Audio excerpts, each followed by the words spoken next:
Bonsoir bien-aimés qui nous suivaient partout à travers toute la ville, province de Kinshasa, à travers toute la RDC, ainsi que dans le monde. L'émission Les Pasteurs expliquent. Nous nous retrouvons encore cet après-midi. Nous rendons grâce à Dieu pour ce qu'il a fait pour chacun d'entre nous. Nous avons été les matins dans nos cultes pour l'adorer, pour le célébrer, pour honorer les sabbats. Et voilà que maintenant nous sommes confortablement assis sur nos fauteuils et c'est le moment approprié pour nous d'écouter le message à travers cette émission, l'émission qui nous ouvre la compréhension spirituelle des choses, qui nous donne la connaissance spirituelle, qui nous ouvre les yeux de l'esprit, afin que nous puissions passer des ténèbres à la lumière, de la domination de Satan à la domination de Dieu. C'est l'émission qui explique les songes que nous faisons pendant les sommeils, et c'est l'émission aussi qui donne des orientations par rapport à la façon de prier, vu certains cas.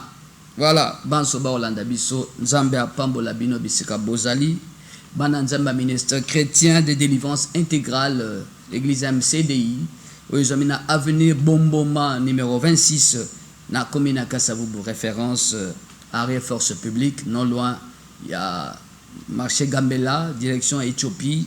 L'église MCDI Ezawana, là où nous prions dans ces chantiers, qui est un temple en construction. Tosambela Nzambe Sikawana, Kola Pambola Bandeko na biso banso balinga kabiso, basutena kabiso, basambela kapona biso bisika bazali. Kola Pambola bango basela Nzambe banso, il y a communauté unie du réveil, cette confession dirigée par l'archevêque supérieur, le prophète Dodo Kamba, Nzamba Pambola Père Batela. Nous pensons à l'évêque Excel Guimakwala, au bishop Ben Loabeya, à l'évêque Denis Grasse Sakameso, Banso Bisika Boza. Que Dieu vous bénisse beaucoup. L'évêque Moana Lubo, c'est Kozana Bandal, que Dieu vous bénisse. Voilà, nous souhaitons heureux anniversaire à Maman Hélène Dibofo, ma tendre épouse. Fraba Kola Pambola, Bakisa Bolamwa, Bakisa Boania, Bakisa Makasi Abakisa Kitoko ouais Bonzenga Abakisa. Voilà, Maman Hélène Dibofo, il y a eu Angwana à l'occasion il y a anniversaire Nayo, et également Eliel Dibofo, ma fille, qui fête en même temps c'est sa mère l'anniversaire aussi, là où tu es. Beaucoup de bisous à toi ma fille et beaucoup de bénédictions. Voilà, que toute la famille soit bénie à travers cette émission. La famille d'Iloaka, la famille d'Ibofo, Kolapambola Bino, Providence et Manassé, que Dieu vous bénisse, Eliel, Jobel et Marcelin, Kolapambola Bino, Bassal, Union soit MCDI.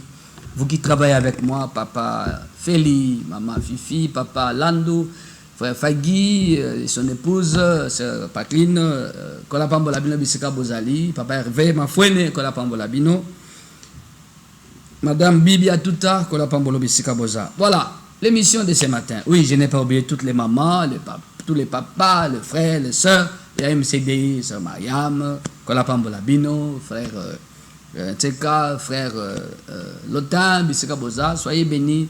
Sœur Grace Ngolou, Kolapambola Bino, frère Nabiso Voka, Dieu merci. Que Dieu vous bénisse beaucoup, frère Mathieu, frère Adèle Efenja, Yoka, Adèle Efenja. Voilà. Champion Emma Kalala, là où tu es, na Bandeko Bandal, na club Kolapambola Bino, ce sont des boxeurs chrétiens. Hein? Voilà. Cette émission, Tozolobela Lelo, comprendre les déguisements dans les songes. Comprendre les déguisements dans les songes. C'est une stratégie diabolique hein, d'agir de cette manière. Et comment, au ressources là, ce que je vois là, c'est un déguisement. C'est l'ennemi qui vient pour attaquer, pour nuire, pour faire du mal à quelqu'un pendant le sommeil. Il porte un masque. Il porte un autre visage. Ce que tu vois n'est pas ce que tu vois. Hein? Ce que tu vois là, ce n'est pas ce que tu as vu. Au moni Jean, mais ce n'est pas Jean. Au moni Soso, et ça sauté. L'ennemi a se déguisé dans le cambo Yazosala pour que tu ne comprennes pas. L'ennemi a peur d'être identifié. C'est pourquoi il vient en forme et déguisement. Il a peur de quelque chose. S'il vient à visage découvert, au okoyeba ye peut causer ba disposition utile contre ye aizana butu ezana moi.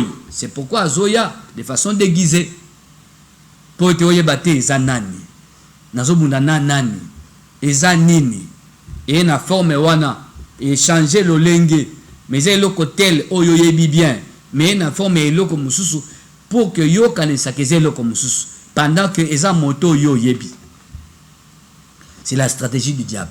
Il a peur de quelque chose de venir à découvert pour toi yeba te que eza on ba rwandais ba la ta ba koma ba kanku mais à rwandais comme matondo à rwandais andi komba ngoma à rwandais. Voyez ça, tu le verras comme ton frère, ce n'est pas ton frère, c'est ton ennemi. Mais il vient. Tant que tu verras Ngoma, ça c'est un Congolais. Nzokande, c'est un Rwandais déguisé, na forme Ngoma, Ngoma te. Ah, tu voilà. Donc c'est ça un peu les déguisements. Comprendre les déguisements dans les songes. Nous prenons la parole de Dieu. Oyo kosunga biso to so la malamu. Maman Likambo, il y a déguisement dans les songes. En expliquant un peu, j'ai dit, c'est la stratégie du malin. Hein? L'ennemi ne veut pas venir à visage découvert. Pourquoi il fait ça? Il veut seulement que tu ne saches pas que c'est lui, la personne que tu connais, la personne que tu aimes, la personne qui est autour de toi, la personne qui est ton ami là. Il peut être un proche parent, il peut être un membre de la famille restreinte ou éloigné. Mais ne voulant pas qu'il oyeba ait une forme mususu. À la tienne longue, Moussous. Alors utiliser voix, il y a Jean, mais ça janté. Mais voix bozo kanandoto wana, ils a voyageant. Ils a voyageant, mais à janté. Et à Paul. Maintenant, comment faire pour découvrir que non, on a joué comme, mais ça jante. Voix des agents, Jean le bagabongo. Mais nous avons en réalité, quelqu'un d'autre a pris la voix de Jean pour attaquer. Mais c'est Paul qui a fait ça. Nous prenons la parole de Dieu. 2 Corinthiens, chapitre 11, verset 14. Et cela n'est pas étonnant, puisque Satan lui-même se déguise en ange de lumière. Il n'est donc, verset 15, il n'est donc pas étrange que ses ministres aussi se déguisent. Ok? Puisque Satan lui-même se déguise en ange de lumière. Tu vois un ange qui brille, pensant que c'est un ange, un messager que Dieu t'a envoyé. Oh, ça n'a rien à voir avec Dieu. C'est Satan lui-même, mais qui s'est déguisé en ange de lumière. Satan a se déguisé aïe. Au moment où il a brillé, au quand il y a ange nanzambe, nous avons Satan. Maintenant, comment comprendre ça? Babagisi. Ce qui est patron na bango, a se déguisé bongo. Bible lobby, ce n'est pas étonnant. Ses ministres aussi, ses serviteurs aussi, ses envoyés aussi se déguisent. Batu na ye, ba ministre na ye, ça veut dire bato basaka musala na cabinet na ye, na gouvernement na ye, ba occultiste, ba sorcier, ba démoniaque nyos ba nganga. Quand ils attaquent, ils se déguisent. Ce n'est pas étonnant. Et où tu es pas na ye? Il se déguise pour attaquer. Pour y battre Kézaï. Cela existe. Et dans bien des cas. Voilà. Pourquoi? Parce que Alingui na terrain a gardé. Avantage Moba Sakanango, Alinga gardé. Écoutez, il y a une maman pour qui on a prié. C'est une sentinelle n'a 26 ans. Aïe koye bake sentinelle n'a 26 ans. Sentinelle n'a 26 ans. Azakamabe, après 26 ans. Tant l'enseignement de délivrance est bandit. Maman a bandit qu'on a l'enseignement de délivrance. La compréhension spirituelle des choses. Comment les choses fonctionnent dans le monde invisible. Et ça, la marandénini. Babouni sarabatu ndengenini. Basa la rappelle défense spirituelle ndengenini. Basa la rappelle attaque spirituelle ndengenini. Nandoto, comment exercer l'âme au combat de l'esprit. Quelles sont les prières à faire pour que l'âme soit entraînée, soit exercée au combat, à la bataille invisible, au lalime, comment on prie? Qu'est-ce qu'il faut connaître? Qu'est-ce qu'il faut avoir comme connaissance spirituelle par rapport à la spiritualité? Comment faire? comment affermir ta spiritualité, c'est-à-dire ton homme intérieur, à son makasi esprit, abundi pe abeti abomi na butu. Yokore lali, motono akati azuke ne bitumba. Et comment être en mesure de détecter l'ennemi? Non, ça, non, ça ce n'est pas ce que je vois, c'est autre chose. Comment être arrivé jusqu'à ce stade-là? Enseignement bano landangwa landi la compréhension spirituelle. Base dans les Actes chapitre 26, hein, verset 17 à 18. J'étais envoyé pour que tu leur ouvres les yeux, afin qu'ils passent des ténèbres à la lumière, de la compréhension de la domination de Satan à la domination de Dieu. Il faut que ton homme intérieur soit réveillé. Il y a de ceux-là qui me suivent, l'homme intérieur n'est pas réveillé. Il est intelligent, cet homme-là, mais il n'est pas spirituellement intelligent. Oui, il est physiquement intelligent. Il a un master en ceci, un master à cela. Mais en esprit, il n'est rien. Mutabongo, bako sakana na esprit na ye. La connaissance ouvre les yeux de l'esprit, la connaissance spirituelle des choses. L'ennemi a zoya na déguisement. Pourquoi? Alingi boye bate ke zaye. Eza moto azaka no wana. Alingi boye bate ke zaye. Eza moto avandaka na yo wana. Eza moto obengaka mingi wana. Eza moto osungaka mingi na libota wana. Alingi boye bate ke zaye. Eza même kabado musala. Alingi boye bate ke zaye abundisa ko malingi boye bate ka bundisa yo. Nalobi hein? Kabado musala wana abundisa yo. Mais alingo ye bateka abundisaka yo. Ton ami là bozaka na ye abundisaka yo pour balater. Ozui fiancé. Sou camarade na yo alingaka makambo libala non na fiancé ne salema te abundisaka yo. Maninga to ye bake ya abundisaka yo. Omona na butu bandoto mususu ya mutu azali elongezo ye banate. Tantôt comme si elle a ti perruque, tantôt comme si elle a ti ba mèche mo fini ki na elongi. Ozo comprendre te ah. Ndoto na zo tanani. Mutu wana aza flou na ndoto na yo. Aza muto yebi. Soit l'ingito yeba kezayi. Pas ça musique en hôtel. Il y a des rêves dans lesquels tu vois un animal en train de te parler. Yo, ozo kate. Mais celui qui t'a dit cette parole là, c'est un chien, c'est un chat. Niao nandoto mutazoloba. Yo, non là que ça yo. Mais niao. C'est un papa, c'est un père des enfants. Ah, il y a eu pasteur, c'est bizarre. J'ai fait un rêve dans lequel j'ai vu un chat en train de me parler. Et le chat me menaçait, me disant, toi tu n'écoutes pas. Attends, tu vas voir. Je vais te montrer qui je suis. Au moment là, kindogo na no monate. Niaou. Alors, baloko la moutou. Ya niaou. Tous les moutou à se déguiser. Ton ami, t'as la film à Lougaroute. C'est un homme, un blanc. Mundele. Azana camarade na ye. Mais mundele a bon, ça lié camarade na ye. Mais pour aller à quelle forme humaine, à quelle forme à loup. Son ami verra un loup venir l'attaquer, il court. Ah, je vois un loup au secours. C'est un loup. Mais en réalité, c'est ton ami. Autant film à loup garoute. Mais ça, la cadette. Déguisement. Voilà. Donc, Satan n'a pas ton aïe. Alors, quelle est la petite solution là? Il faut avoir un esprit de discernement. Premièrement. Pour que, je crois, Nako, il y a philosophie et logique. On a appris l'esprit critique, non? L'esprit critique. Motonio soit tangi classe, motonio soit intellectuel, ana mayele, azana esprit critique. Sera moni le kam, awela akondimamba la mon côté. Il cherche à voir ce que je vois là, c'est quoi? Avoir un esprit critique. Un esprit, c'est avoir le discernement des esprits. Yoka bien. Discernement des esprits. Tina kati andoto ozo détecter. Oui, ça janté. Au moment bandoto abatu bakufa, tu vois un mort, il vient te parler et tu es normal avec les morts là, nandoto. Ton esprit là, motono akati, nana kembite. Nana kembite? Au moto esprit akati c'est kembi, il va s'adresser au mort. Mais yo aussi okufa, qu'est-ce que tu viens faire ici?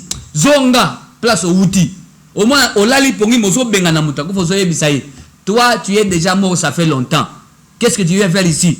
Tu n'as plus de place ici. Retourne dans le monde d'où tu viens. Wana pongi, tu parles à un mort, à l'esprit d'un mort. Pour certains, alors tu n'as pas mutaku fo ba vandi, ba obeta ma solo, ta moso aki ko raccompagner ye. Ah, attention, toi tu raccompagnes les morts. Où? Ils viennent de quel monde? Et toi tu les raccompagnes. Mais tu vas aller avec lui là pour ne plus rentrer. les déguisements. Attention. Nabandoto ya déguisement, nalobi, il faut discernement des esprits. Aux mon agent, est-ce que c'est agent? Tu peux voir ta propre femme, nandoto. Moi, si vous voulez un embêtement au lotier, je prends un exemple d'une famille. Donc, Mobali, Souka Lali, alota, moi, je suis à Penaye, Nambetu. Alotier les sous nandoto, ensemble en amoureux. Pas, tellement en tout cas, à tel moment, à côté, à Zerolal. Mais, où y a ce monde en a quatre andoto sous moi, c'est qui? C'est qui? Et curieusement, au monde, n'enga zolota, moi, n'enga bazalaki na moi, na bomoto, na mbeto. Na oya zomona na ndoto, na même moi, c'est différent. La façon de faire, et ça n'enga mon ndoto eleki ya kimutu. Ce que oya ndoto na c'est qui? Na zui moi façon que le va pour comprendre.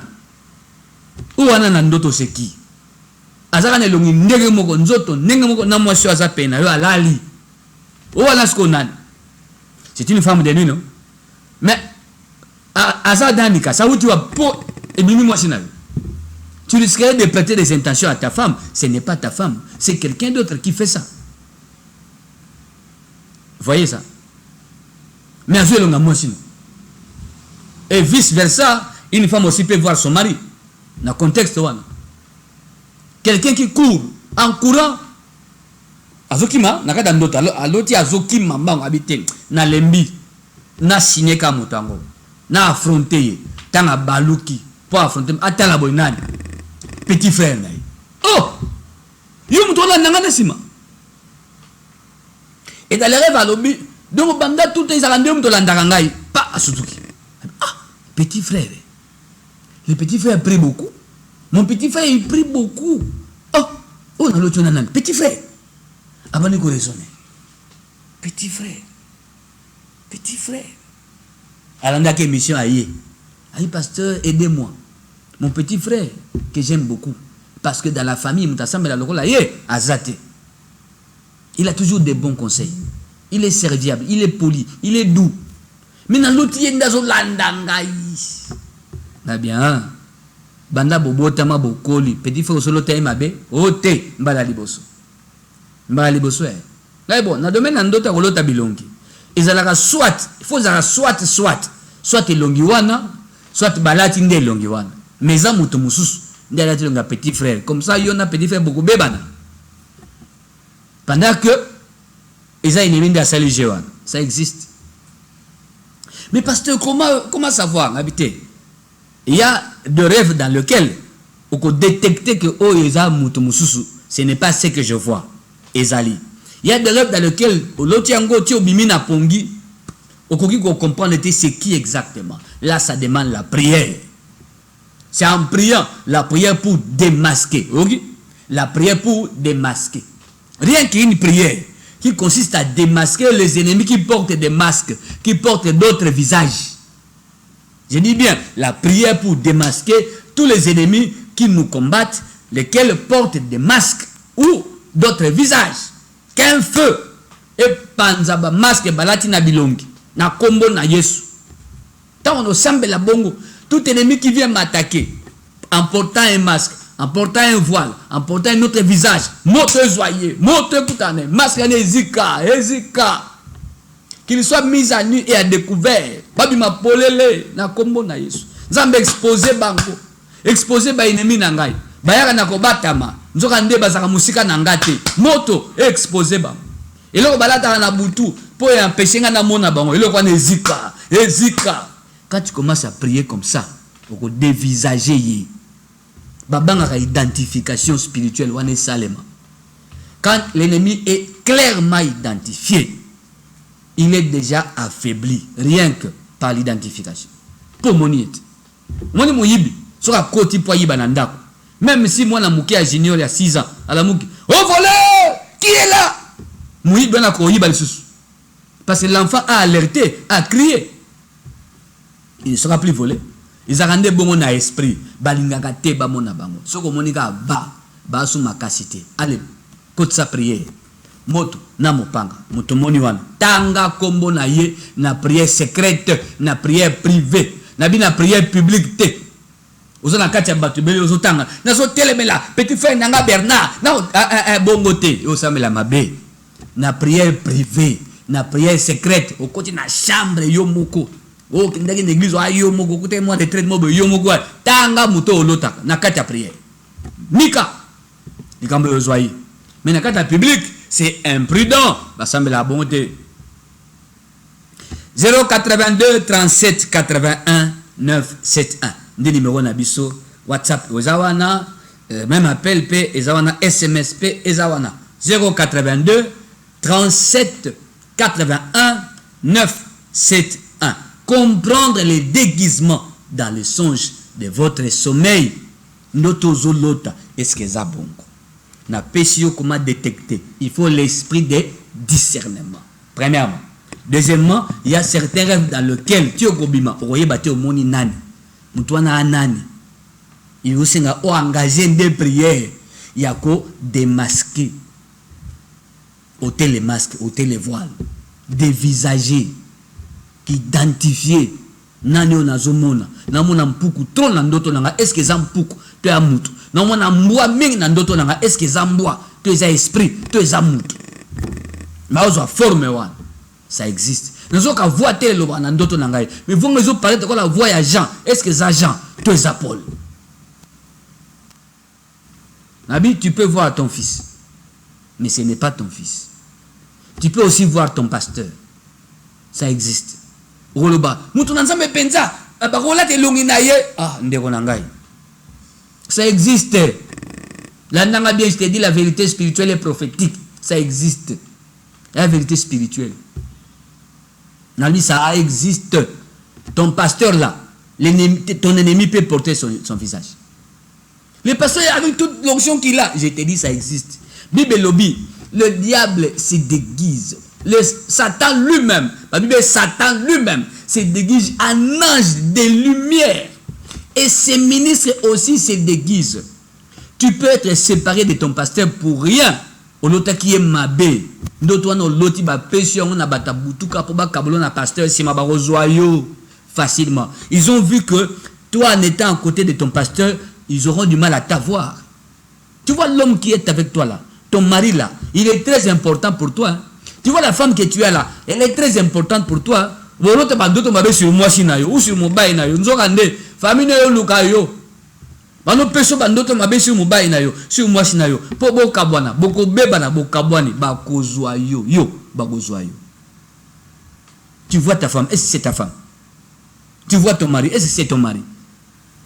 Tout ça il faut comprendre ça. Kozwa biloko en ayant les deux pieds sur terre. Hein? Deux pieds sur terre. Na mutema pio, na moni nini. Et ce qu'on moni na pesi au conseil. Va voir le pasteur explique. Okolo te yo compliqué yo. Ko bomba te yo moko. Oyebi danger a ko bomba. Ennemi a na butu. Ayebi ko lobité.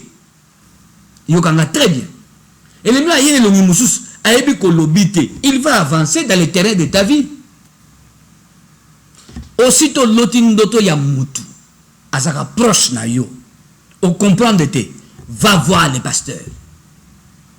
Va voir. Il y aura des questions à te poser.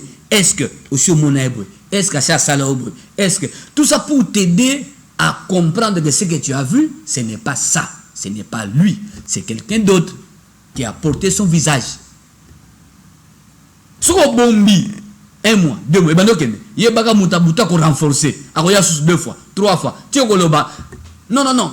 Notre pharaon est zonga 2 fois, donc c'est confirmé, c'est confirmé. Yon d'autres loti 1 fois, 2 fois, ya mutumo kaka. Est-ce que c'est vrai? Hein? Y'en a qui loti 1 fois, bah, va voir les pasteurs. Voici mon numéro. Le pasteur explique l'évêque Marcel Dibofo, qui vous parle dans cette émission. 082 37 81 971. Mon adresse, église MCDI, avenue Bomboma. Numéro 26B, commune de Kassavoubou, arrêt force publique ou arrestation Bongolo, direction Éthiopie. Au moins, à temps en étage, c'est là que nous sommes. D'ailleurs, nous sommes en prière. Demain lundi à 17h, Ce qu'on y a prière de 17h à 19h30. Lundi, demain. Prière d'autorité contre le complot diabolique. Demain lundi à 17h. L'avenue Bomboma, numéro 26B, commune de Kassavoubou. Non, là où il y a Gambela. Non, là il y a parking à Mituka Kendara Boma, na force publique ouana. Église de Zawana, direction Éthiopie. Kozanga te na pression invitation Oyo.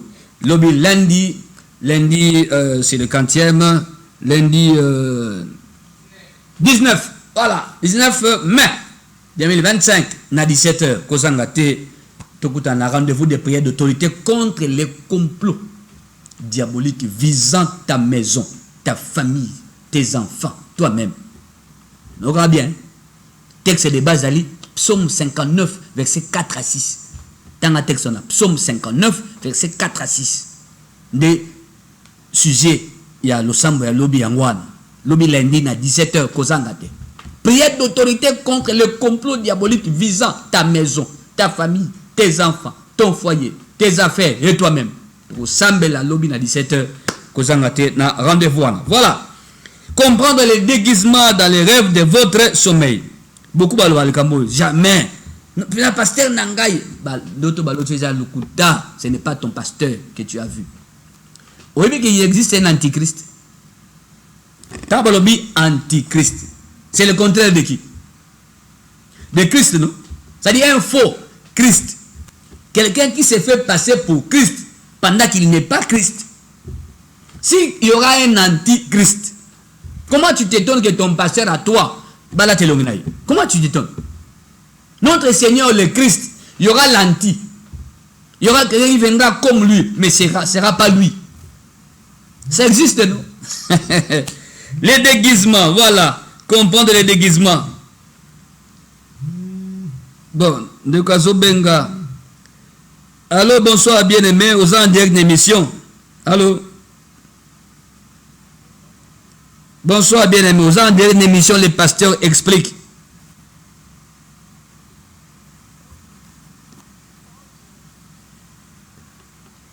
Ah, il est parti. Voilà. Natanga SMS. Bonsoir, pasteur. Ceux qui n'a loti na kanga kandoto te. Voilà. Ceux qui ont loti ozo kanga ndoto te. On a problème. C'est-à-dire quoi? Bato yo bazo linga basalo mabe nde bakoyi bandoto. Comme ça, quand tu es sous-informé, on va côté na terrain ba bebisi, ba bomi, ba yibi, ba kangi, ba bloqué makamunios. C'est que ça veut dire. Le but, il y a un ndoto te ba oyi bande ndoto. Ba olongola et tika na monde butu sous leur contrôle. Toi tu vas manquer l'information. Il a accès de bon. Alors, ce que tu élimines la vie de prière ma capacité, ndoto ezongaka. Yokanga très bien. Na bandoto ekima ezongaka. Ce qui vie de prière malamu koti plus la connaissance. Ben nous on egoya ce que belé. Ça va rappel hein. Bandoto lota il y a 5 ans, il y a 4 ans au kangate. Force à l'ensemble kota na kati. Et qu'on débloquer, qu'on délivrer ba rêve na yoba information spirituelle dont ta vie a besoin. Et au kangolama. Et où il y a pas le lolote, pas le biolote. Et ça gagne moi. 082 37 81 971. Bonjour. Bonjour. Bonsoir. Ah bon, allez, bonjour. Bonjour papa. Nga naza na bandal. Mikolo eleki na lotaki ndoto na uti église. Tango nazo kota na kati ya lopango na biso na kuti ba mama mibale ya mikolo ba fandi na se. Mais ba mama yango baza na mikumba ebele. Nazoki penza tan ya kotuna bango te soki ba uti wapi po na pe na sutukaki na ndoto et après mama nanga pe aye kolota le même ndoto sikoyo na yebite soki elakisi nini papa. Voilà. Deux mamans na mikumba ebele baye ko vendre bino wana ba uti wapi bavai na kati ya lopango na lopango na bango. Voilà, abina lopango na bango ba uti wapi na bifunda na mikumba ebele banani na ndoto ya loti mama na pe loti eza bata misala mabe tout simplement baye na terrain. Écoutez, le terrain est envahi par des ennemis nocturnes ba wana mais ba mona na te siko na ndoto Notre moyen de voir dans le monde invisible. Que l'autre, ils ont comme on a mokili ya esprit. Côté banji bazo est vrai, côté badémon nana bandoki bazako est vrai. Tu pourras voir les activités des anges nandoto. Tu pourras voir ça. Yo lotisco ba sorcier, baye. Baye na lopango na bino, baye sa likambo. Muni mikumba wana, baye ko loka. Baye ko tika bino ba problème nde mikumba. Commencez la prière de délivrance à lopango na bino par rapport aux envahisseurs des ténèbres. Baye ko envahir bino, ba envahir. Ce qui m'a bondé de quotidien de konangai, ba osutuki sabino. Bonsoir papa, na lotaki ndoto tozali kobima na ex na ngai. Mais nazalaki kozwa bare, oh non. Babi tozali to coucher na ex. Bon, mais nazalaki kozwa ba réseau et salami en 3 reprises na même na sutuki na zana mbetu ngamoko. Ouais, voilà. Et ça mis à 3 reprises après à sutuki zana mbetu yemoko na zana mbetu ngamoko mais na kibomoto boye asenga kanga to bima na boyaka kaka ndenge na boyaki na ndoto elingi koloba nini olobi ex so ex comment ozolo taye azoya bobi malisusu ensemble et puis olotia ngo 3 fois ex ango bokabwana to bokabwana te olobi ex c'est que bokabwana déjà ko benza ami balé et ça bokabwana ya moi na ya butu ya visible na ya invisible so ex azana ba misala mo ba bomba yo yebité pendant bozaka né ensemble dans votre relation physique à côté makamba butu. Donc, beaucoup kabwana bomoto, mais na butu bokabwanite, na esprit boza. C'est pourquoi tu le vois 3 fois mode. 3, autant que 3, c'est plusieurs fois. Azoya bobima, yozo boya. Question ngoyo, bokabwana, wa sûr. Comme tu commences à voir, il faut que la prière passe là-bas. La prière doit passer là-bas. Entre-temps, relation na bino bozaki nango. Bozaki bimana it kala. Soko bokabwana. En étant avec lui là, qu'est-ce que lui faisait na katia vina yo sans que yo yeba, sans que yo mona. Parce que bokabwana le zolo tayi so azoya bobima. Et pour le bina kimutu boye, bokabwana elle mo abenga kayo. Ah Bernadette, boni, va bien. Nakoya, tokokuta. Nesika songolo. Na na posa na yo. Mais bosi bokabwana. Mais comment so benga lo baka na posa na yo? Ah bien wana bomoto pe abenga ngai me na boya. Ça veut dire quoi? Il y a un terrain à être. 082 37 81 971. Bonsoir pasteur Nazan Aleki Nanga ya mwasi akoma kobela maladie ya ba mari de nuit.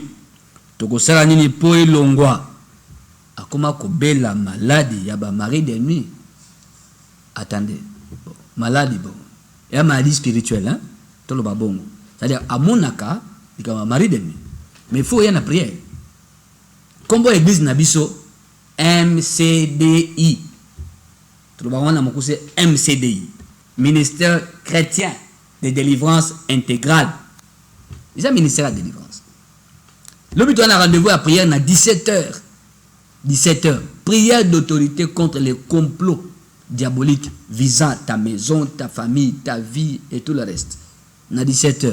Adresse Nabiso, PC, adresse Nabiso. Avenue Bomboma, numéro 26B, commune de Kassavou. Référence, arrêt, force publique, to arrestation, Bongoloso, Kituana. L'avenue Bomboma n'est pas loin, direction Éthiopie. Donc, Moussikate. Donc, nous allons à Boutou, hein, nous allons à Boutou, à Tchakalibabe, Boutoutou, Nali Souma, na Katia Viamoutou.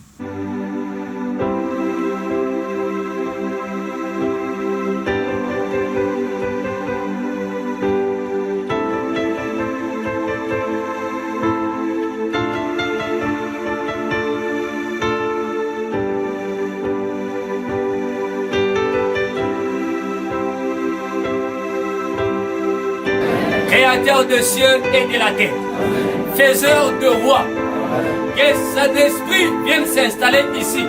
Voilà, ce que tu as suivi là, Eza Temple Nabiso, Ska Totonga, Totonga Nzambe, numéro MPC Zali, soutient la construction du temple de notre Dieu. Dans 082 37 81 971. 082 37 971. 082 37 81 971. MPSA. Et, pardon, Eza Wana. Voilà, dans une de comme soit un message. Bonsoir pasteur, na pesi kombote, mais souvent na lotakanga na sombi mutuka. Soit na komi na mbongo ebele. Alors na comprena kate ezanini yango na lingi na yeba. Voilà, le rêve dans lequel le komi na mbongo ebele au sombo ba mituka, ezan doto à bénédiction. Maintenant sur le plan humain, au monde na biloko, tu vis ça, tu fais quoi comme activité? Ça marche ou ça ne marche pas? Moto alotaka bandoto ya mapamboli, ya bozui. Mena bo moto soka zobika ngote, elin koloba nini? O eza na monde d'esprit, ezokoma wate. Il y a une partie qu'il ne voit pas. La partie du combat empêchant à ce que abika o ya lotaka ya bien. La bénédiction est d'abord spirituelle. Tant qu'il y a un esprit, batabutu, non, lui ne peut pas avoir ça. On combat ce qui vient vers toi en esprit. Il y a un monde certain. À l'approche de l'ipambo, il y a bitumbe koyebele. Au monde qui batu balinga koba là, pourquoi bakota ba prière mingi. C'est comme si toute la famille s'élève, pouvoir diabolique familial, les lois établies s'élèvent. Pourquoi? Il y a un kangamite. Vous bandika premier pas, il y a prédote. Allez, makame bani le lo ninouan. Balingite koma na souka et aboutir. Et ça rappelle bon mon esprit. Joseph alota bandoto ya malamu bible lobby, ses propres frères le haïrent encore davantage à cause de ses songes. Ah, toi tu nous gouverneras, toi tu seras notre chef. Bandoto kaka et salamina nous te bande kone ba bandi guerre babo maye de moulaga na livre. Écoutez, vous qui me suivez, il y a un livre sur ça, les dangers des rêves de votre sommeil. Titre livre yangwa, les dangers des rêves de votre sommeil. Eza kuna kote kama na église nabiso na avenue Bomboma numéro 26 commune de Kassavo. Église MCDI. Livre Nezali, il y a 135 pages, 5 chapitres en akati. Là on explique beaucoup, on explique et on montre l'otiboy, il axiboy, ezalaka boy, okosambe la paix boy. On a mis ça dans le livre. Somba ngotanga, ça va beaucoup t'aider. Voilà. Ça dit, moto, il y a un point sur les dangers des rêves de bénédiction. Bandoto ma pamboli. Donc ça l'autre ba konzi, l'autre ba tuminene. Poye ba étoile na yo ndengeza. Okolota. Joseph alo ibaki ndengaza à partir andoto. Son destin lui a été révélé dans songe. O falazala. L'étoile de l'enfant Jésus et banaki na ba magie. Ba magie, de ba yokoloba. Cet enfant est un roi. Balobi cet enfant est un roi. Donc, qui est étoile na yo? Ce qu'on a au la na vie. Au bon moment, on a une autorité, on a un chef de l'État, on a une première dame, on a un chef d'état-major général, on a un mouton à yébana na monde. Et là, c'est que nous yon de one étoile wana. Il y a ba grand, il y a ba tout bas à la licolo, les personnes élevées en dignité, wana ka tué parmi. Les bandoto wana, on a ba bien belé, les arabongo, mais ça na guerre.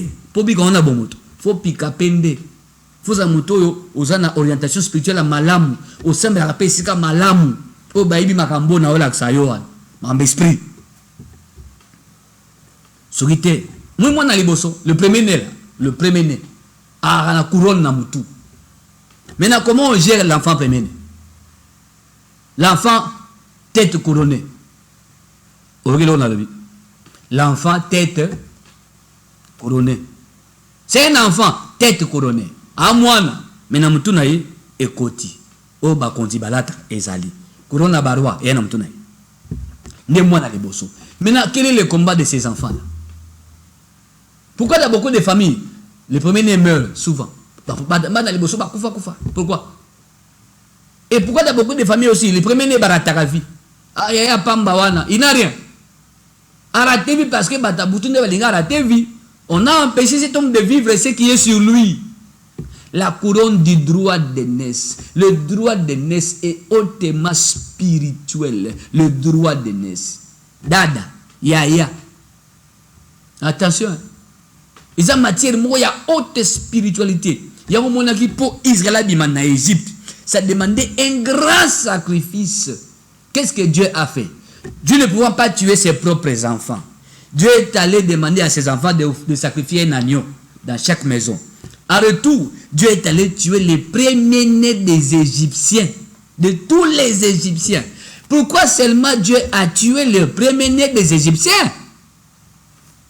Pourquoi seulement le premier-né? Qui est un enfant premier-né? Quelle est la valeur spirituelle de cet enfant-là? Quelle est la valeur prophético-spirituelle d'un premier-né? Moi, Nali Bossou, Ananini. Une autre fois, mais à enseignement, tu peux en église, Nabiso, dans il y a délivrance, il y a un chapitre sur ça. Les enfants particuliers. Banali Bosso. Moi, je suis bien, ou t'as il y a mi-temps. Moi, Nali Bosso, ouais, moi, la souk.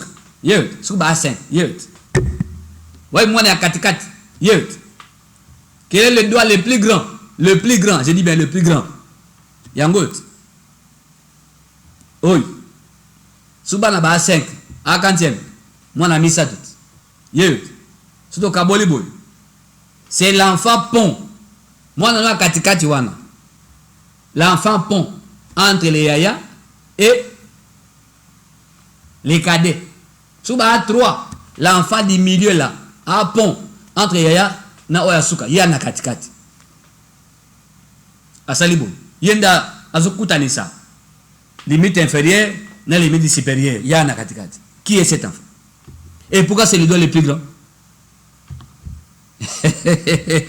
Voilà. Tu fais une autre fois sur les enfants particuliers pour comprendre.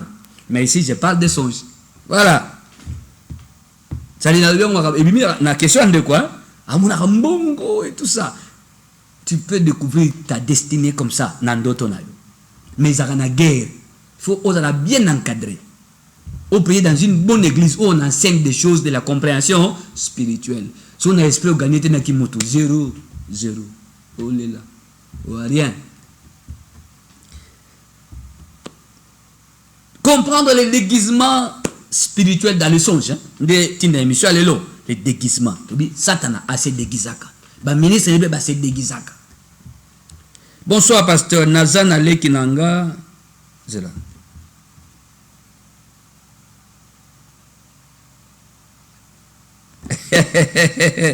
Bonsoir, pasteur Okoki qu'on prophétisait pour Nanga Nazwa Moussala. Ce n'est pas ça. Le ban a prié pour Nayo. Qu'on prophétisait. La prophétie dans la poche à prophète était. Écoutez-moi très bien. La prophétie vient de Dieu. Si Dieu ne parle pas, qu'est-ce que je fais pour toi? Je prends sa parole, la Bible, qui est la prophétie par excellence. Je prends cette parole, je mets sur ta vie. Dieu est derrière sa parole pour l'accomplir. Aucun prophète attend pour la prophétie dans la poche. Faux. Il y a un bateau qui va tromper. Parce que ça colle pour n'angana bal. Yo, bon a loi établi na famille. Ou affronter en côté. Au long de loi établi te, oui bah ça colle pour bal. Bah au cours de la prophétie, au bal au bal te. Voilà. Je prie pour toi, frère, que le Dieu Tout-Puissant t'ouvre des portes. La Bible déclare, la porte que Dieu ouvre, personne ne la ferme. On a posé à Moussala. Tu as été na combonne porte à Moussala et fungama ponayo. Et tant porte à Moussala et fungama, ozo Moussala. N'oublie jamais. Moussala onzamba pesaka. Ba pesaka dit mais pas naïe. Kangali kambouana. Dieu est comme ça. Malachie 3, verset 10 à 11. Ba pesaka 1/10. Et sur bandi Moussala, le premier salaire, en gros, prémisse. Na Bible na kombo. Dieu l'appelle dans sa parole prémisse et on les donne à Dieu, pas à ton père, à Dieu. Les sujet à conflit, c'est à Dieu. Pourquoi Dieu a mis un nom dans salaire à Liboso Yayo, mais avec un prémisse Langoye? Pourquoi? Dieu est fou en disant ça. Voilà. So le mot ça papa non salaire, c'est la deuxième. Le premier, c'est pour Dieu. Pourquoi? C'est une alliance entre Moussala Maboko et Nzambe. Afin que aucun de Liboso, Moussala Maboko ait connaître le succès. La Bible dit, je bénirai l'ouvrage de vos mains. C'est dans la Bible, non? Et c'est Dieu qui a institué ça dans sa parole. Il faut qu'il y ait une alliance entre l'ouvrage de tes mains, pas le prémisse, le premier salaire. Oui, bah, ton premier né, moi na ya liboso, bah ça a dédicace no lenge mususu. Ah, moi na liboso boboti, moi na liboso. C'est un enfant porteur de beaucoup de choses. Voilà. Comprendre le déguisement dans le songe de votre sommeil. Dans une de quoi commis. Bonsoir papa, maman nanga akufa déjà 1 an. Akufa déjà 1 an. Donc ça fait 1 an. Mais dans l'autre qui y est lisusu ke akufi. Elingi koloba nini. Voilà, ndeko. Maman no asi akufa. Ça fait 1 an. L'autre akufi lisusu. Eza yete. Eza moto mususu nde ba programmer akufa. Attention, ça peut être toi. Sur l'autre moto akufa, akufi lisusu. Et ayete, c'est quelqu'un d'autre. Ça sera quelqu'un d'autre. Il faut prier contre l'esprit des morts. Ils ont rodé na libote. La mort n'a pas encore fini son travail. Na katia famille nabino. Tu commences par prier pour toi-même. Et ensuite pour la famille. Et surtout en priant pour toi, donne l'offrande pour le rachat de ton âme qui est recherché dans le monde des ténèbres. C'est clair, hein? Voilà. Nazui ndeko mususu akomindo tonaye. Bonsoir pasteur. Menga na lalaka pe. Bon, je suis à l'otaka, voilà. Menga na lotaka pe bandoto menakanga kayango te. Vraiment papa, voilà. Abia l'otaka mais à kanga kayango te. C'est comme un frère qui avait posé la question, je crois au début de l'émission là.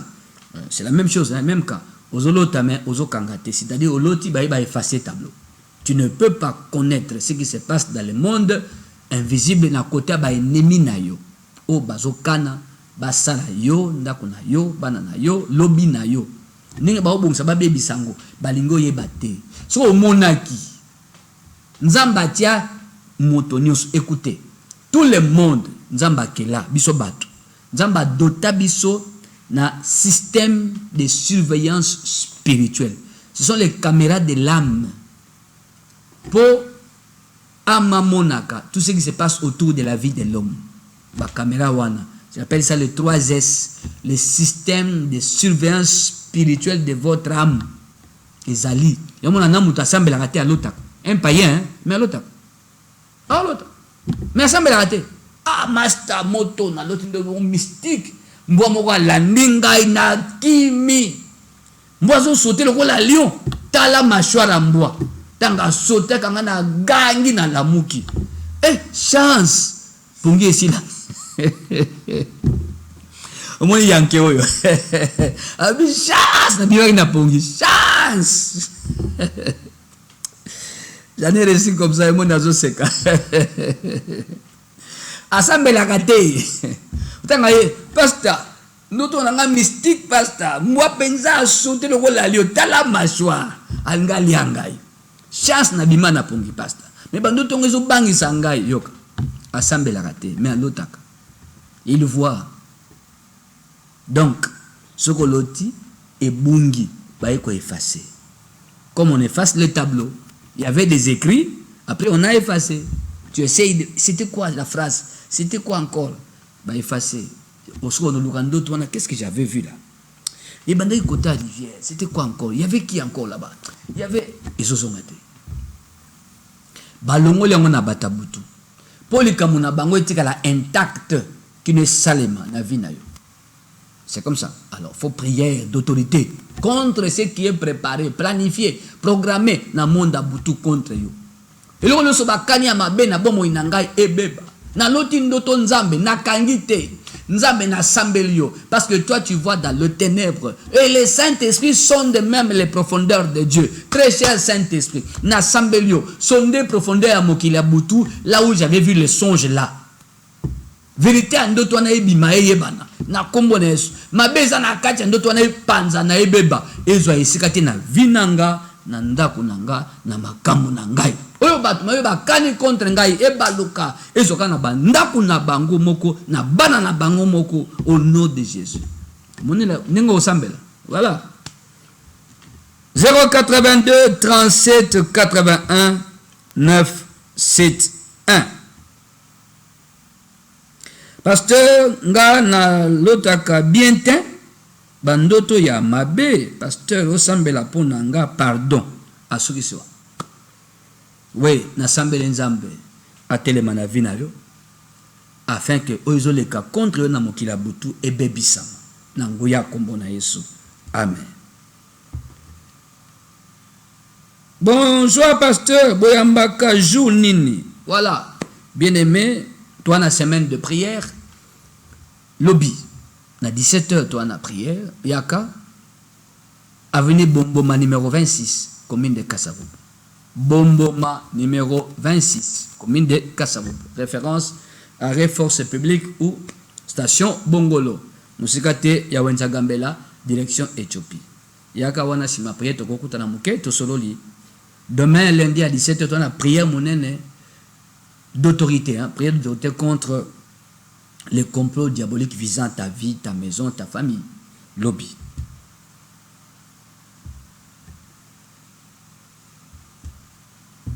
Dans une autre moussou a commis. Bonsoir, pasteur. Naloti chéri nanga. A pesinga carte bancaire. Mais ye azana. Je crois que tu as un mot de fois.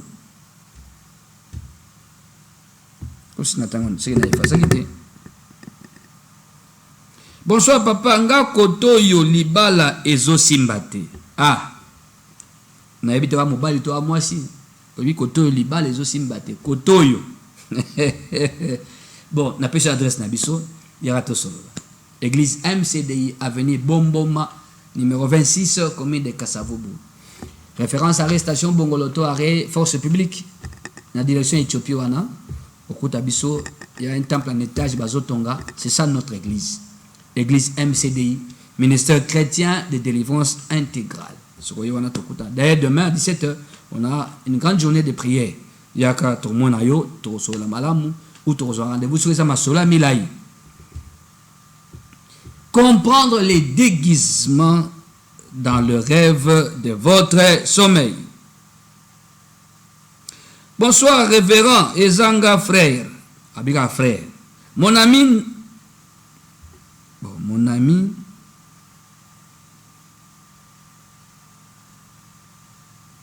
Mon ami. Abiga. Naza awana kin men nazolota. Nazolotaka.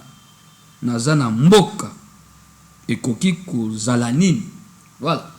Azana kisasa me alota village natal na bango. Et les colobas seulement. On active contre toi la sorcellerie des marches en arrière. On te tire en arrière. On t'empêche d'avancer. Ils ont école primaire. Aux diplôme d'État, aux diplôme universitaire, mais tu vois l'école primaire. Tu te vois dans les songes, tu pars encore à l'école. On te tire en arrière. On t'empêche de progresser. Sur Bandoto et Bandi, Yebaka, ce que tu fais sur le pain humain, et Kobeba, et aussi Mbate. Bravo et Bandaki Wana. Ekobeba parce que ndoto no eza ndoto ya moto ba ko benda ina sima licence nango yango wana 082 37 81 971. Bon, n'attends na WhatsApp si certains ont écrit na WhatsApp na fungoli WhatsApp hein ndeko soki olingo koma na WhatsApp to benga na WhatsApp to koyamba yo na WhatsApp na moni muta comité seulement les SMS là sont en train de prévoir. Bonsoir, je vous suis depuis la commune de Ngaba, frère Adela.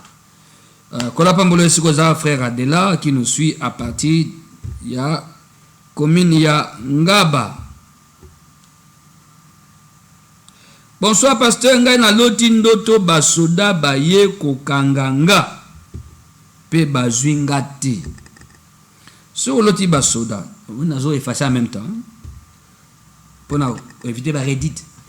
Sur l'autre basoda baye kangayo, baziote. Oui, c'est bien baziote, mais baye kangayo. Donc, baza batuma be batindi bon.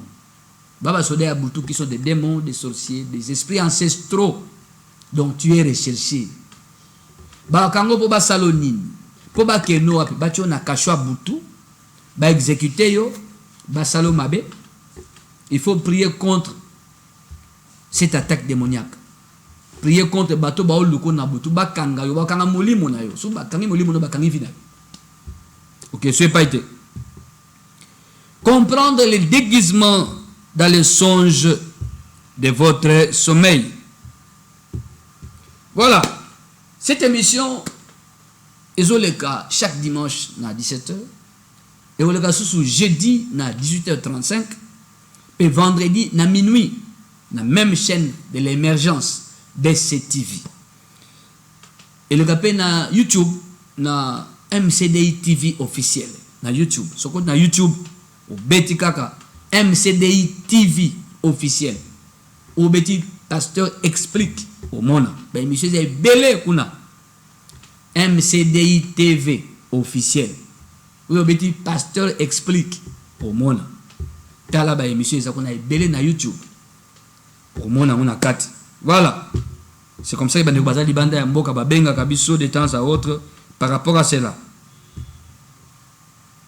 Bonsoir papa, vinanga ezo marché bien te. Na Hollande émission na yo. Papa, suite ezate. Abi suite ezate. Ce qui fait tambola, c'est qu'il y a un problème. Un problème quelque part. Qu'on doit découvrir. C'est comme un malade, il se sent pas bien, il sera à l'hôpital. Ce sont les examens qui démontreront que cet homme ne va pas bien. L'examen. Les causes seront découvertes à partir des examens. D'abord consultation avec le médecin, ensuite laboratoire. C'est comme ça. C'est qu'il y a un problème spirituel, il y a un problème chez toi qu'on doit traiter. Si on ne le traite pas, donc, passez aux alakaka. Alors, on les traite où? Dans l'hôpital spirituel qui est l'église. Voici notre adresse. Église MCDI, avenue Bomboma, numéro 26B. Pardon, 26B, commune de Kassavoubou. Référence arrêt station Bongolo ou bien arrêt force publique. Dans une de commissions à Tinindoto, Molai. Bonsoir papa, Sambela Ponangai. Nalotaka kaka nazana mboka. Pe nazana zamba. Abisambela Ponangai. Nalotaka kaka nana mboka. Nalotaka kaka nana zamba. C'est ton âme qui est là-bas, c'est ta vie qui est là-bas. Sozolo ta bongo awa. Ekolo bosimba ezate. Ok libosota. Il faut m'y payer sa prière. Na biso adresse, na biso ministère chrétien de délivrance intégrale. Ils en ont venu Bomboma numéro 26B. Na commune à Kassavoubou. Non là où ils ont référence arrêt force publique ou bien station Bongolo. Direction Éthiopie, hein, l'Israël Église des Alliés. C'est un temple en étage, facile à voir d'ailleurs. Ils ont un temple en construction. Déjà demain lundi à 17h, on a journée de prière, mon aîné, contre les complots diaboliques visant ta vie, ta famille, tes enfants et toi-même. Voilà, maman Joséphine Vaquet la Zolanda Bisso, que la pambala au place aux Zali. Na zone de comme ça commis à WhatsApp, je vois un message là. Voilà. Bonsoir père. Ngana lotindoto basaki. Ya sente nanda konanga. Bon, oui, basaki ya sente to salité. Ne commis na WhatsApp. Bongisa 1. De ko Georgette commis na WhatsApp. Obi oloti ngana lotindoto basaki ya sente nanda konanga. Sente wana eza salité tonine. Po bisa saki anini ya sente. Sente ngo ya salité ngoloba. So ça basaka saleté na kati ndako, c'est un problème spirituel na kati ndako. Faut faire des prières de délivrance de la maison parce que la maison aura des problèmes. Bifundate, aura mikumba. So ça basaka ya saleté na kati ndako. Priez, mettez le feu dans la maison. On ne sait même ndako ezika. Tout ce que l'ennemi a introduit na kati ndako na binezo a moto ebima. Faut faire la prière de délivrance en ndako. C'est comme ça qu'il faut prier. Voilà. Donc, à Sali Voice. Bonsoir, papa. C'est le frère Moïse. Je vous suis depuis Ngalema. Et ça, par rapport à un rêve Oyo, je suis en train de préparer le mariage avec ma future femme fiancée. Elle est arrivée ceci. Tous allons qui ensemble, Nanda Kunabiso déjà dans le foyer. salut après le mariage. Subitement, tout ça qui dans le salon, dans le fauteuil, tout fandi. On était en ambiance, moi et elle.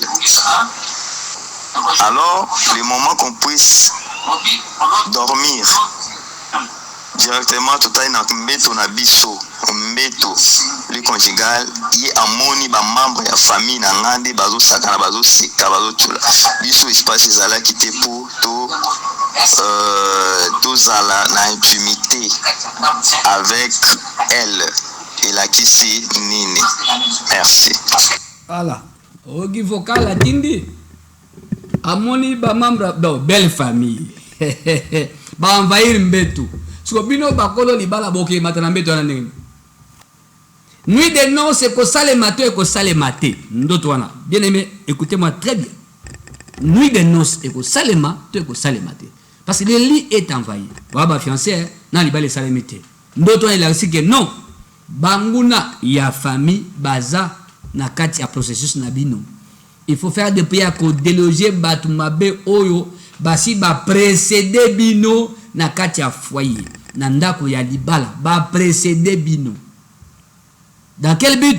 Soit vous côté na ndako wana te, soit vous côté na ndako libala, vous aurez des problèmes. Il y aura pas la paix. Et ceux qui mbete za occupé, mbete za na problème parce que batumusu baza kuna, vous ne serez pas seul. Ces rêves là, nous avons besoin d'avoir pour que vous puissiez commencer à faire les prières de délivrance, il y a parcours, il y a libala na bino jusqu'au bout. C'est pourquoi bato baza batamaela molimo. Babandaka nyonso na prière, na ba sacrifice d'action de grâce où on bâtit un hôtel pour le processus du mariage. Pourquoi? Afin que le feu brûle continuellement sur cet hôtel-là contre les ennemis Yalibala Oezoya Yabino. Lévitique chapitre 6, versets 5 à 6. Il est écrit là-bas, le feu brûlera continuellement sur l'hôtel et ne s'éteindra point. Sur votre hôtel, vous aurez des problèmes. Baolo Kango déjà. Donc, commencez à faire des prières d'autorité. Aïe aïe aïe. Nekokandolo azosalanga signe. Tango ekoki. Kola pamola Nekokandolo qui est derrière la caméra, qui est à la technique. Il y a l'autre Kandolo Ndoinaye, Kandolo Junior Sikazali. Na Madame Vanessa Kola Pambola Bino. DT Patrick Sikozali. Bolengele également. Et Dieu vous bénisse. Voilà, Tango ekoki. Sur ces émissions, nous continuer Mikolezoya, sujet Oyo, comprendre les déguisements dans les songes de votre sommeil. Banso Bandi Biso, Kola Pambola Bino, encore heureux anniversaire à ma tendre épouse, Maman Hélène Dibofo, Isiko Zali, et aussi à ma fille Eliel, Kola Pambola Bino. Que la paix du Seigneur soit avec vous.